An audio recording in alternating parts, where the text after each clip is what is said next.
கழகத்தினுடைய தலைவர்,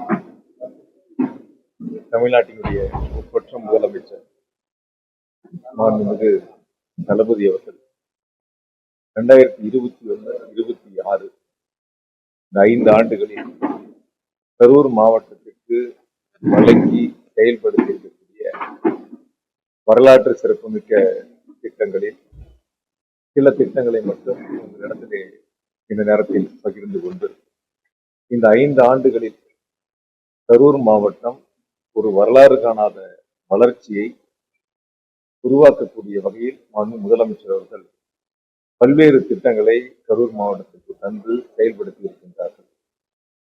குறிப்பாக நீண்ட நாள் கோரிக்கையாக, பல ஆண்டுகள் கோரிக்கையாக இருந்த புதிய பேருந்து நிலையம் 40 கோடி ரூபாய் மதிப்பீட்டில் அடிக்கல் நாட்டப்பட்டு, பிறகு அது நீதிமன்றம் வரை சென்று நீதிமன்றத்தினுடைய ஆணையை பெற்று முழுவதுமாக முடிக்கப்பட்டு மாண்பு துணை முதலமைச்சருடைய திருக்கரங்களால் திறந்து வைத்து பொதுமக்களுடைய பயன்பாட்டில் உள்ளது. அதற்கு அடுத்தபடியாக கரூருக்கு வருமா வராதா என்ற கேள்வியோடு இருந்த தொழில் முனைவருடைய அந்த இயக்கத்தை, அவருடைய கோரிக்கையை நிறைவேற்றக்கூடிய வகையில் 38.5 கோடி ரூபாய் மதிப்பீட்டில் ஒரு புதிய மினி ஐடி பார்க் அமைப்பதற்கான அடிக்கல் நாட்டை மாண்பு முதலமைச்சர்கள் முடித்து பணிகளை தொடங்கி இருக்கின்றோம். 134 கோடி ரூபாய் மதிப்பீட்டில் கரூர் கோவை 4 வழிச்சாலை விரிவாக்கம் செய்யப்பட்டு, இது நம்ம மாவட்டத்துடைய எல்லை மட்டும் சொல்றேன், 134 கோடி ரூபாய் மதிப்பீட்டில் அந்த சாலைகள் விரிவாக்கம் செய்யப்பட்டிருக்கிறது.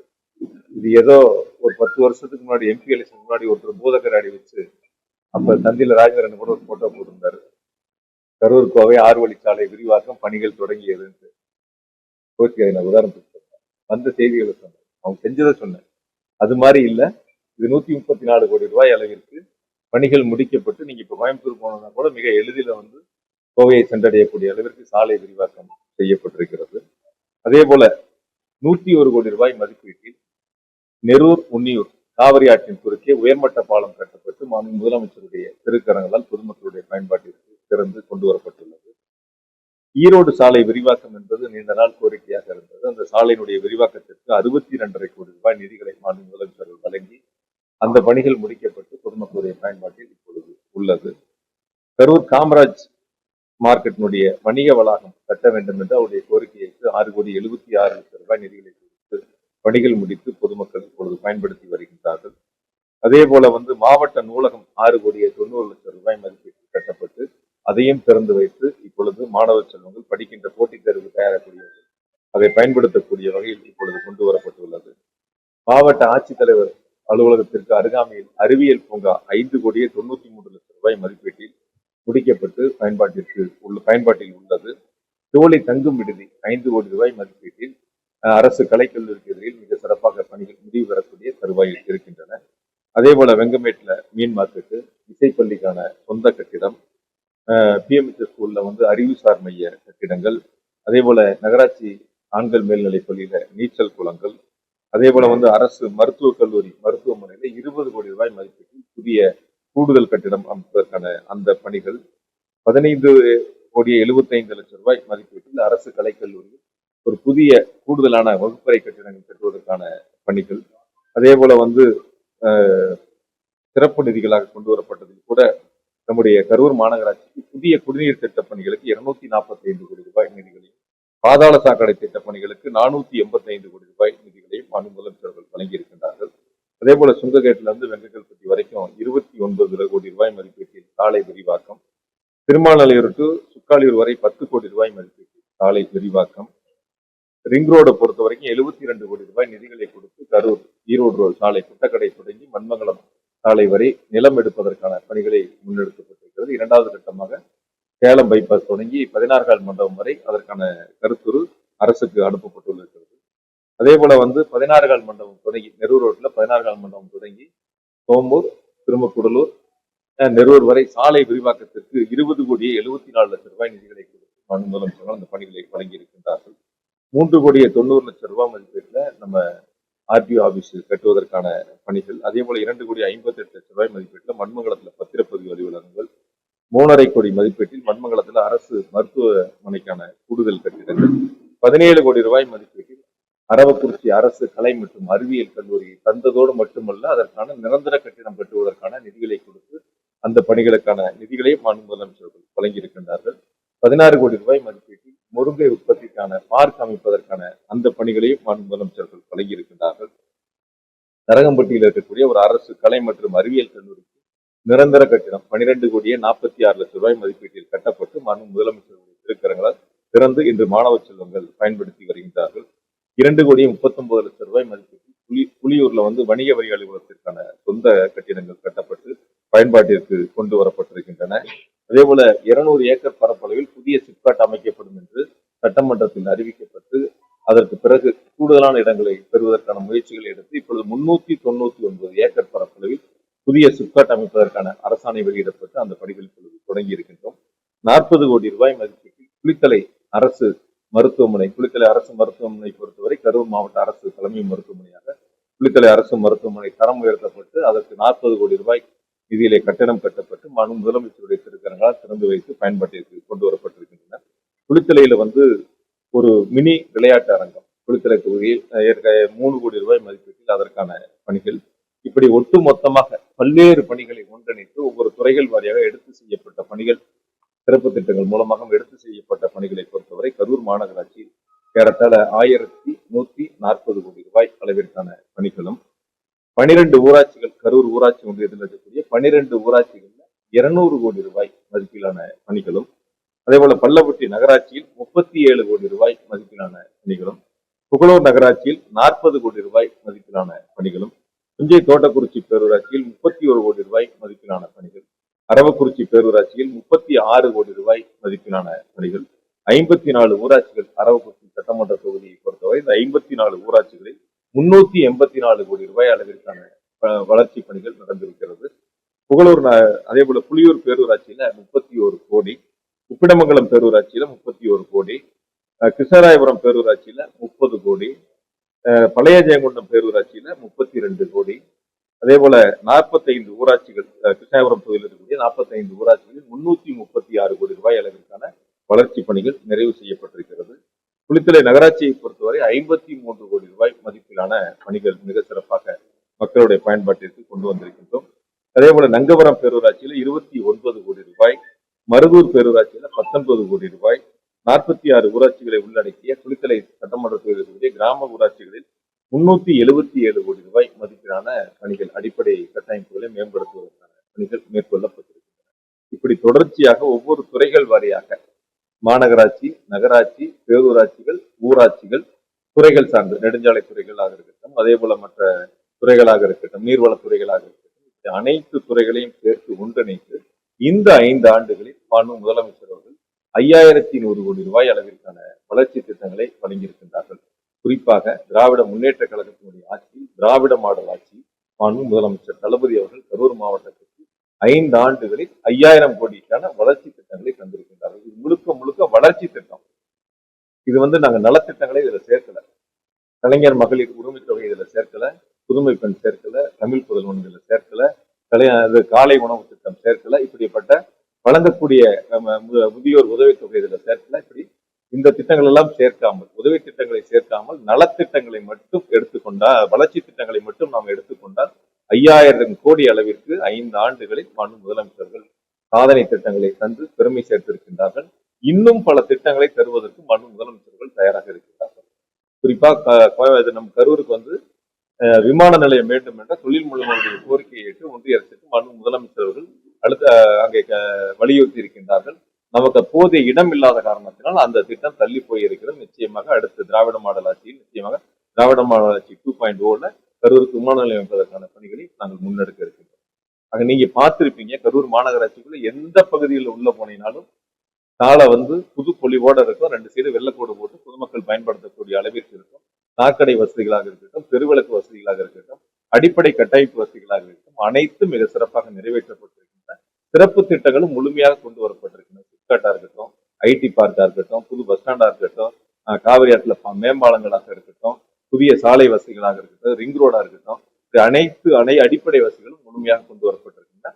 இன்னும் கொண்டு வரப்பட்ட திட்டங்கள்ல டெக்ஸ்டைலுக்கான லேப் வாங்கப்பாளையத்துல காதி டிபார்ட்மெண்ட்டுக்கு இருந்த இடம் மண்டல அலுவலகம் தயார் செய்யப்பட்டு அதற்கான ஒப்புதலை நாங்கள் பெற்று இருக்கின்றோம். அந்த பணிகளையும் நாங்கள் முன்னெடுத்திருக்கின்றோம். அறிவிக்கப்பட்ட திட்டங்களில் ஒன்னே ஒன்று நிலுவையில் இருக்கு, கன்வென்ஷன் சென்டர். கோவையில் இருக்கக்கூடிய கொடிசியா போல ஒரு கன்வென்ஷன் சென்டர். அதற்கு போதிய இடம் இல்லாத காரணத்தால் அந்த திட்டம் அடுத்து வரக்கூடிய நாட்களில் அதற்கான இடத்தை நாங்கள் தேர்வு செய்து கொண்டிருக்கிறோம். தேர்வு முடிந்த பிறகு அந்த கன்வென்ஷன் சென்டரும் நிறைவேற்றப்பட்டால் முழுமையாக கொடுக்கப்பட்ட அறிவிக்கப்பட்ட அனைத்து திட்டங்களும் பயன்பாட்டிற்கு வருகிறது. இதில் நீங்க பார்த்திருப்பீங்க, இதுவரைக்கும் இல்லாத அளவிற்கு உள்ளபடியே இந்த பத்திரிகையாளர் சந்திப்பு என்பது இந்த 5 ஆண்டுகளில் 2021-26 5 ஆண்டுகளில் வரலாற்று சிறப்புமிக்க ஒரு ஆட்சியாக நாங்கள் திரும்பி பார்த்தால் ஒரு மலையை திரும்பி பார்ப்பதை போல முதலமைச்சர்கள் செயல்படுத்தி இருக்கக்கூடிய திட்டங்கள் என்பது எங்களுடைய கரூர் மாவட்ட மக்களின் சார்பாகவும் சட்டமன்ற உறுப்பினர்கள் எங்கள் அனைவரும் சார்பாகவும் மாநகராட்சியினுடைய மேயர், துணை மேயர், மண்டல குழு தலைவர்கள், மன்ற உறுப்பினர்கள், உள்ளாட்சி பிரிவுகள் சார்பாகவும் எங்களுடைய அனைத்து நிர்வாகிகள் சார்பாகவும் மாவட்ட மக்களின் சார்பாகவும் கோடான கோடி நன்றியை முதலமைச்சர் அவர்களுக்கும் துணை முதலமைச்சர்களுக்கும் இந்த நேரத்தில் பணியோடு சமர்ப்பித்துக் கொள்கின்றோம். தேர்தல் தேதி நம்ம நேரத்துல அறிவிப்புகள் வர இருக்கு. தேர்தல் களத்துக்கு எல்லாரும் தயாராகிட்டு இருக்கோம்.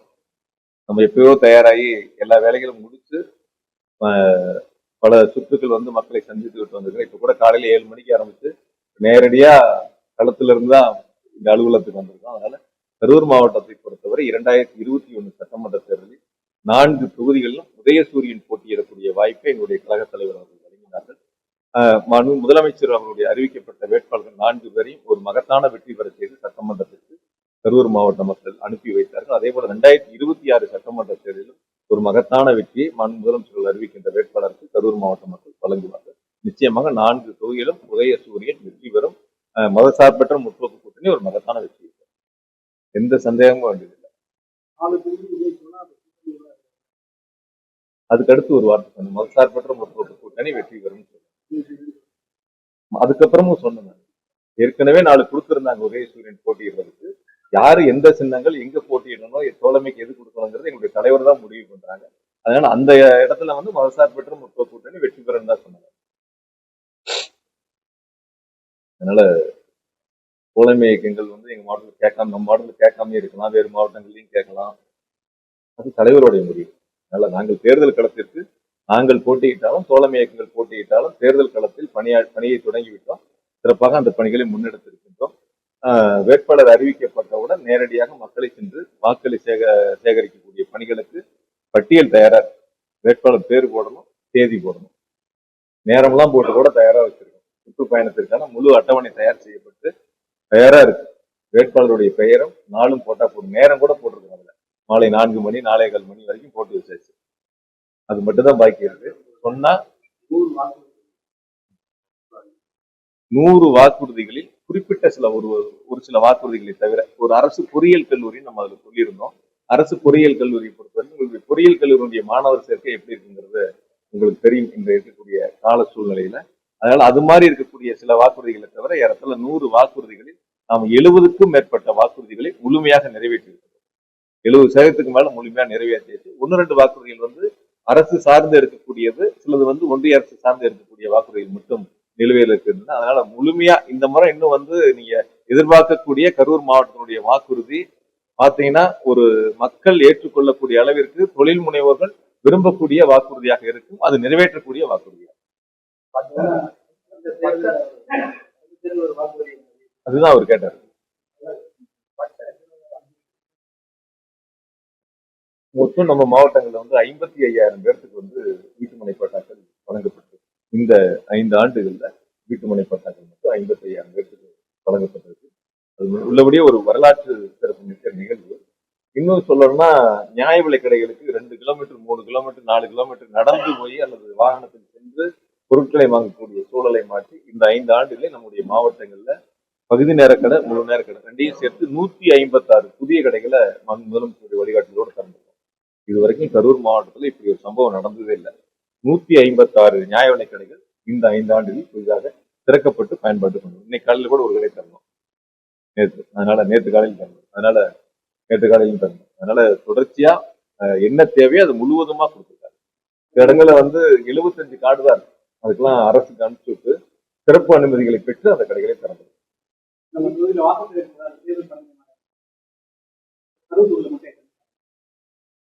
இல்ல வாக்கு சேகரிப்புக்கு பணிமனை மாதிரி அந்த மாதிரி இல்லை சார். பொதுவாவே நாங்க வந்து வார்டுக்கு ஒரு அலுவலகங்கிறது அது ஆல்ரெடி அலுவலகம் நாங்க போட்டுருக்கோம். அது ஃபங்க்ஷன் ஆயிட்டு இருக்கு. எலெக்ஷனுக்கு எவ்வளவு தேவையோ அதை போட்டுருக்கோம். மற்றபடி ஒண்ணு எவ்வளவு தேவையோ அதுக்கு தகுந்த மாதிரி போட்டுக்கலாம். போட்டு முடிச்சதுக்கு அப்புறம் ஏன்னா எப்படி அனுமதி வாங்கணும், தேதி அறிவிச்சாதான் அனுமதிகள் போகணும். வேட்பாளர் அறிவிச்சதுக்கு பிறகுதான் அனுமதிகளுக்கு போகும். அதனால அதுல தேவை அளவுக்கு நாங்க இருக்கோம். ஒரு தொகுதியில் இல்லை, 4 தொகுதிகள் ஏறத்தாழ 4 தொகுதியிலையும் சுவர் விளம்பரம் வரைக்கும் நாங்க நிறைவு பண்ணிட்டோம். வேட்பாளர் பேர் எழுதல, தேதி எழுதல, பேர் இருக்கிறதுனால எழுதியிருக்காங்க. மற்றபடி பொதுவாக தான் இருக்கு. அதனால தேதியும் வேட்பாளர் பேரும் எழுதாம இருக்கு. தலைவர் அறிவிச்ச உடனே வேட்பாளர் பெரிய தேதி அறிவிச்சு நாங்க அடுத்த கட்ட கொண்டு ஒரு விஷயங்கள் உங்க இடத்துல நான் பகிர்ந்துக்கணும்னு நினைக்கிறேன். பொதுவா சில அரசியல் கட்சிகள் சில வன்மத்தோட, காழ்ப்புணர்ச்சியோட, ஒரு தரமில்லாத, ஒரு மட்ட ரகமான ஒரு அரசியலை முன்னெடுக்கிறாங்க இன்றைய காலகட்டங்கள். நான் இது வரைக்கும் வந்து கிட்டத்தட்ட 50 வருஷத்துல 30 வருஷம் ஆச்சு பொதுவாழ்வுக்கு வந்து. அதுல சட்டமன்ற உறுப்பினராகவே 20 ஆண்டுகள் இருந்தாச்சு. யாரையும் தனிப்பட்ட முறையில் என்ன சொல்ல போனா, நான் தேர்தல் களத்துல வாக்குகளை சேரிக்கின்ற பொழுது கூட எதிர் வேட்பாளர் பேர் கூட நான் அதிகமா எந்த இடத்துலயும் சொல்லியிருக்க மாட்டேன். நீங்களே கவனிச்சிருக்கீங்க. எங்களுக்கு ஓட்டு போடுங்க, எங்களுடைய தலைவருடைய திட்டங்களை நாங்கள் கொண்டு வந்து சேர்ப்போம், கோரிக்கைகள் நிறைவேற்றுவோம்னு அப்படிதான் சொல்லும் போது தவிர, பொதுவா அரசியல் களங்கிறது இப்ப நம்ம 5 வருஷம் இருந்துட்டோம். இப்ப வாக்குகளை சேகரிக்கின்ற பொழுது ஒவ்வொரு இடத்துலயும் நம்ம பிரச்சாரங்கள் முன்னெடுக்கின்ற பொழுது செய்த சாதனைகளை சொல்லி, இந்த ஊருக்கு நம்ம இதை செஞ்சிருக்கோம், இந்த வார்டுக்கு இதை செஞ்சிருக்கோம், அதனால நீங்க எங்களுக்கு ஓட்டு போடுங்க, அடுத்து வந்தா இதை செய்யறோம் அப்படின்னு சொல்லுவதுதான் அரசியல் களத்தில் ஒரு யதார்த்தமா இருக்கும். கடந்த 5 ஆண்டுகள்ல அதிமுக எல்லாம் ஆட்சியில் இருந்தவங்க இப்ப வந்து மக்களை சென்று சந்திக்கின்ற பொழுது, அங்க ஓட்டு கேட்கும் போது அல்லது மக்களை சந்திக்கின்ற பொழுது சாதனைகளை சொல்ல முடியாம தனிப்பட்ட முறையில விமர்சனங்கள், கடுமையான விமர்சனங்கள், உரிமையில் பேசுவது, இது போன்ற ஒரு மட்டரகமான அரசியல் முன்னெடுக்கப்படுகிறது. நீங்க எல்லாத்தையும் பார்த்திருக்கீங்க. இடங்கள்ல வந்து நீங்க சுற்றுப்பயணத்துக்கு போகும்போது கூட பார்த்துருக்கீங்க. இப்போ ஒரு சாதனைகளை சொல்வதற்கு தகுதி இல்லாதவர்கள், சாதனைகளை செய்யாதவர்கள் கொரோனா காலத்துல ஏறத்தாழ 6 மாசம் சட்டமன்ற உறுப்பினர்களும் கூட்டியே இருந்துச்சாங்க. நீங்க எல்லாம் பார்த்திருக்கீங்க. ஆனா எங்க மாவட்ட அரசு 24 மணி நேரமும் திறந்திருக்கு. 23 மணி நேரம் கூட இல்லை, 24 மணி நேரமும் திறந்திருக்கு. அன்னைக்கு வந்து ஒரு குடும்பம் பார்க்காம இங்க இருந்து லோடா ஏற்றி கொண்டு போய் மக்களுக்கு உதவி செஞ்சு அது எங்க தலைவருடைய கட்டளை. அதனால நாங்க வந்து ஆட்சி அப்படிங்கிறத தாண்டி எங்களுடைய திராவிட முன்னேற்ற கழகம் என்பது எங்களுடைய தலைவருடைய கட்டளை. மக்களோடு இரண்டரை கலந்து அவர்களுக்கு தேவையை நிறைவேற்றக்கூடிய ஒரு இயக்கம். இப்ப அரசின் மூலமாக மக்களிடத்தில் திட்டங்களை கொண்டு சென்று கேட்கிறோம். இல்லை, அதுல எந்த விதமான நாங்க வந்து எடுக்கக்கூடிய முன்னெடுப்பு, எங்களுடைய பயணங்கள் என்பது மக்களுக்கான ஒரு அரசு முதலமைச்சர்கள் செயல்படுத்தக்கூடிய திட்டங்களை கொண்டு சென்று சேர்த்திருக்கோம். நீங்க போன 5 வருஷத்துல ஏதாவது ஒரு சிறப்பு திட்டம், இப்ப நான் சொல்றேன், இவ்வளவுலாம் சொல்றேன், ஐடி பார்க் வந்து ஒரு சிப்காட் 399 ஏக்கருக்கு வந்திருக்கு, ஒரு 101 கோடியில மேம்பாலம் கட்டியிருக்கோம், 40 கோடியில பஸ் ஸ்டாண்டு கட்டியிருக்கோம். இப்படி ஏதாவது ஒரு திட்டங்களை சொல்லணும். இன்னும் கூட நான் கொஞ்சம் வெளிப்படையா சொல்லணும்னா, மருத்துவக் கல்லூரி நான் இருக்கும்போது கொண்டு நான் கேட்டு வாங்கி கொண்டு வந்தது, அடிக்கல் நாட்டினது, நான் சொன்ன இடத்துல கட்டுறதுக்கு விருப்பம் இல்லாம நீதிமன்றம் வரைக்கும் போய் வேற இடங்களுக்கு மாத்தினாங்க. 5 ரோடு மேம்பாலம் அது நான் இருக்கும்போதே கட்டி, நான் இருக்கும்போதே திறந்தாச்சு.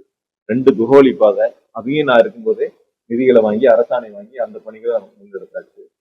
ரயில்வே சாலை, இப்ப அண்ணா சாலை, அந்த சாலையை நான் இருக்கும்போதே தொடங்கி வச்சாச்சு. புகழூர் செக் டேம், அது நான் இருக்கும்போதே வந்து அப்ப ராமலிங்கம் இருந்தாரு, நாங்க போய் அதை பார்த்து எஸ்டிமேட் எல்லாம் போட்டு 5 வருஷம் கிடப்புல போட்டாங்க. அதுக்கப்புறம் இப்ப முழுமையா அந்த செக் டேமுக்கான முழு பணமும் திமுக தான் சொல்லுங்க. புகழூர் தடுப்பணைக்கான முழு நிதியம் இந்த 5 வருஷத்துல தான் வழங்கப்பட்டு செயல்படுத்தப்படும். அதனால பொதுவா எந்த ஒரு திட்டமாவது இதை நாங்க செஞ்சேன்னு சொல்றதுக்கு தகுதியும் இல்லை, திறமையும் கிடையாது. ஒரு அரசாங்கத்தில் சிறப்பு திட்டங்கள் ஒரு வகை வேறு. அதை விட்டுட்டு பஞ்சாயத்துலயோ யூனியன்லயோ நான் வந்து தெருவில் ஆகிட்டு போட்டேன், சாக்கடை கட்டினேங்கிறது கீழே இருக்கிற மாநகராட்சியினுடைய மேயர், துணை மேயர், கவுன்சிலர், மண்டல குழு தலைவர், panchayat president, councillor, union chairman, இவங்க அவங்களுடைய நிதிகளை கொண்டு அடிப்படை வசதிகள் சேர்ந்தது வேற. நீங்க பாருங்க களத்துல யார், ரெண்டையும் ஒப்பிட்டு பாருங்க. எதை சொன்னாலும் கருத்துக்களை ஒரு கேள்வி, இப்ப என்னிடம் எவ்வளவு வேணாலும் கேள்வி கேட்கலாம், நான் பதில் சொல்றேன். அது மாதிரி ஒரு இடங்கள்ல பேசுகின்ற பொழுது அல்லது பத்திரிகையாளரை சந்திக்கின்ற பொழுது நீங்கள் இருக்கும் பொழுது செய்ததை சொல்லுங்க. ரெண்டுக்கு வித்தியாசம் இருக்குல்ல, ரெண்டுக்கும் வித்தியாசம் இருக்கு. அதனால நீங்க இப்போ பத்திரிக்கை ஒரு ஒரு கேள்வி கேட்டா தெரியும், நீங்க என்னென்ன செஞ்சீங்கன்னு சொல்லுங்க அப்படின்னு கேட்டா தெரியும். இதெல்லாம் நாங்க செஞ்சோம்னு சொல்றதுக்கான எந்த பேப்பரும் இல்லை. அதனாலதான் இப்ப என்ன பண்றாங்கன்னா, இந்த தவணை முறையில வாக்குறுதி கொடுத்தாங்கல்ல, அந்த வாக்குறுதியில நோட்டீஸா போட்டு அங்கங்க வீடு வீட்டுக்கு ஏதோ கொடுத்துக்கிட்டு கொஞ்சம் பேர் 10 பேர் அணைஞ்சிட்டு இருக்காங்க. அதுவும் தவணை முறையில கொடுத்த வாக்குறுதி. அதுக்குதான் எங்க கழக தலைவர் மாண்புகளும் பேசுனாங்க ரொம்ப அழகா, நம்ம கொண்டு வந்த திட்டத்தை வந்து காப்பு பண்றாங்கன்னு. நம்ம 1000 ரூபாய் கொடுக்குறோம்னா 2000 ரூபாய். அது எங்க தலைவரே சொல்றாங்க, நம்மளே 2000 ரூபாய் கொடுக்க போறோம். எதுவும் அவங்களால சுயமா சிந்திச்சு ஒரு திட்டங்களை கொண்டு வர முடியல. மாவட்டத்தினுடைய வளர்ச்சியில 5 ஆண்டுகள் எந்த அக்கறையும் எடுத்துக்கல, எந்த சிறப்பு திட்டங்கள். இதுதான் கரூர் மாவட்டத்திலே யதார்த்த நிலை. நீங்க அது உங்களுக்கும் அது நல்லா தெரியும். நன்றி. முடிவு பண்ணு. என்கிட்ட கேட்டீங்கன்னா எனக்கு வாய்ப்பு வருமானு கேட்டீங்கன்னாலும் தலைவர் தான் முடிவு பண்ணணும். எனக்கு அந்த வாய்ப்பு இருக்குமான்னு கேட்டீங்கன்னா அதுவும் தலைவர் தான் முடிவு பண்ணணும். யாருக்கு வாய்ப்புங்கிறது தலைவர் தான் முடிவு பண்ணணும். இல்ல, தலைவர் தான் முடிவு பண்ணுவாங்க. பரிந்துரை கேட்டா கொடுப்போம், இல்ல தலைவர் தானே முடிவு பண்ணுவாங்க. யாரெல்லாம் விருப்பம் மனு கொடுத்துருக்காங்களோ அதுல தலைவர் தேர்வு பண்ணி அறிவிப்பார்.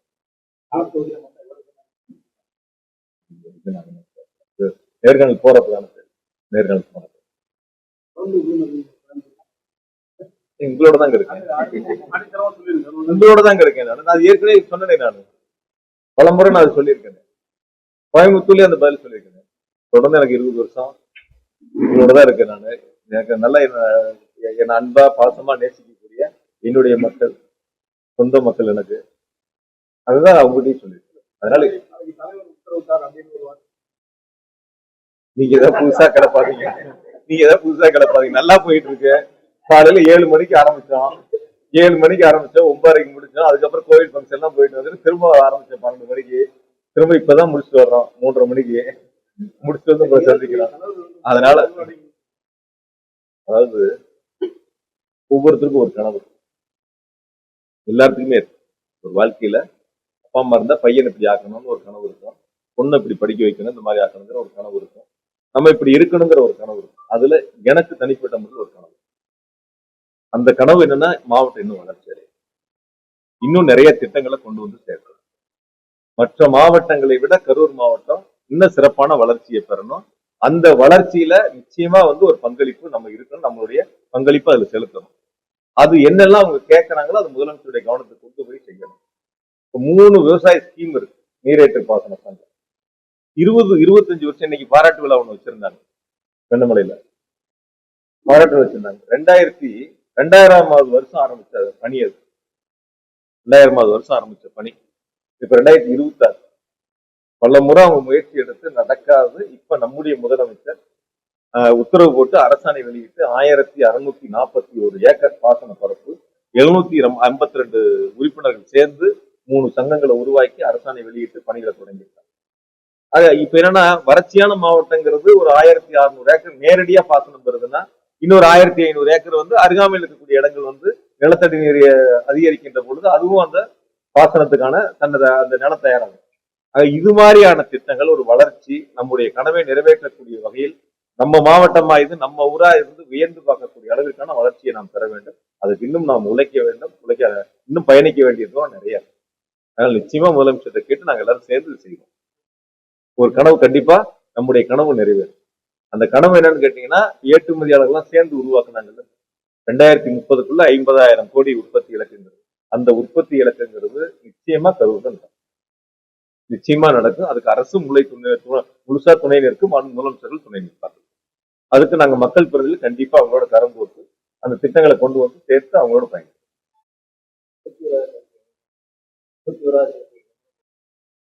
செஞ்சிடலாங்க.